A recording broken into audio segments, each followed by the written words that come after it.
On se retrouve donc pour cette revue de presse de l'économie.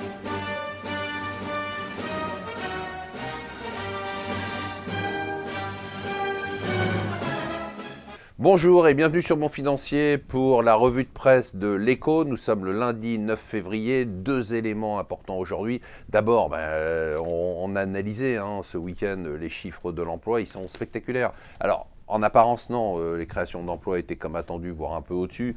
Le taux de chômage à 4,7%, excusez du peu, stable à 4,7%, mais ce qui est phénoménal, c'est la progression des salaires, le salaire horaire, 2,9% de progression en un an. C'est-à-dire que tout ce qu'on nous a expliqué, que les États-Unis produisaient du faux plein emploi, que nous on était mieux parce qu'on protégeait nos employés, même si on a un taux de chômage monstrueux, c'est faux. En fait, c'est pas de l'emploi low cost, c'est pas de l'emploi à temps partiel, c'est du vrai emploi avec maintenant des salaires horaires minimum qui commencent à exploser dans certains États, et puis une demande.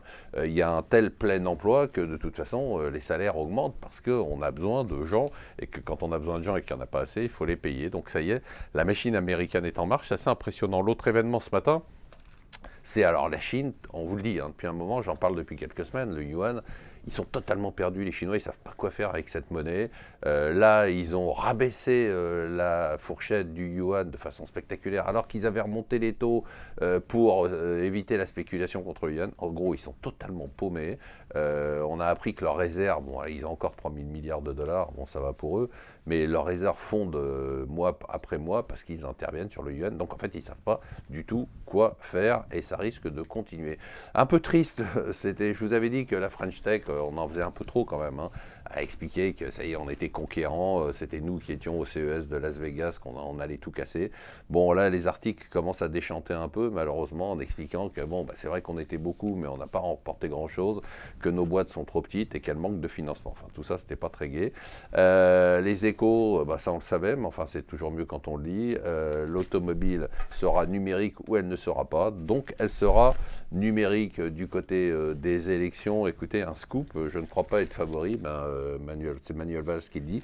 Oui, enfin quand on est 5e dans les sondages de la présidentielle, alors j'ai compris, il dit favori aux primaires de la gauche, je suis pas bête, mais enfin je trouve que c'est un peu étonnant comme sortie. Quant à Mélenchon, il dit que la vraie puissance et le vrai pouvoir, il est entre les mains de la classe ouvrière, Mélenchon. C'est-à-dire que lui, il pense qu'on est dans les années 70, il n'a pas compris qu'il n'y a plus ou peu de classe ouvrière maintenant. Un autre sujet que j'aborderai quand j'aurai un peu le temps, parce que c'est intéressant, c'est le sujet des junk bonds. Les junk bonds, c'est les obligations pourries, c'est-à-dire c'est des entreprises en difficulté, en plus grande difficulté, plus fragiles, qui émettent des obligations et des emprunts à des taux plus élevés parce qu'elles sont plus risquées.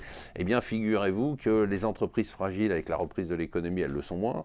Et les taux d'intérêt qui sont déjà très très bas, ils le sont moins aussi. Donc du coup, ça ne ressemble plus du tout à des junk bonds.